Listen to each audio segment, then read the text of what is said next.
हिंगोली जिल्ह्याच्या सेनगाव शहरातील T point परिसरामध्ये स्थानिक गुन्हे शाखेच्या पथकाने धडक कारवाई करून कत्तलखान्याकडे जाणाऱ्या 16 बैलांसह 18.70 लाखाचा मुद्देमाल जप्त करून आरोपीवर सेनगाव पोलीस ठाण्यात आज दिनांक 18 ऑगस्ट रोजी दुपारी 3 वाजता गुन्हा दाखल करण्यात आला आहे.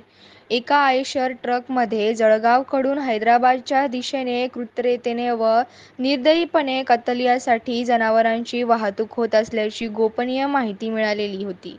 त्यावरून ही कारवाई करण्यात आली. तसेच सदर प्रकरणातील पकडण्यात आलेल्या 16 बैलांना वडहिवरा येथील शाळेमध्ये पाठवण्यात आले तर आरोपी नदीम खत्तर अहमद अन्सारी राहणार मालेगाव जिल्हा नाशिक, मोहम्मद सय्यद मोहम्मद उमर राहणार नगरदेवला जिल्हा जळगाव, कुरेशी कलीम कयूम राहणार शिवना जिल्हा छत्रपती संभाजीनगर, असलम फकीरा शेख राहणार पचोरा जिल्हा जळगाव या चौघांवर गुन्हा दाखल करण्यात आला आहे. सदरची ही कार्यवाही सेनगाव शहरातील टी पॉइंट परिसरामध्ये दिनांक 18 ऑगस्ट रोजी रात्री 1 वाजण्याच्या सुमारास करण्यात आले असून आज दिनांक 18 ऑगस्ट रोजी दुपारी 3 वाजून 5 मिनिटाच्या सुमारास आरोपीवर गुन्हा दाखल करण्यात आला आहे.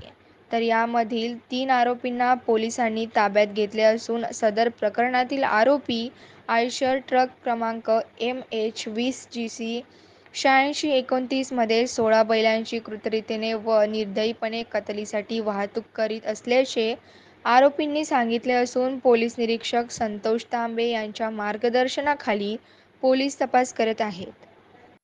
संपादक दिलीप गायकवाड, लोकन्यूज महाराष्ट्र.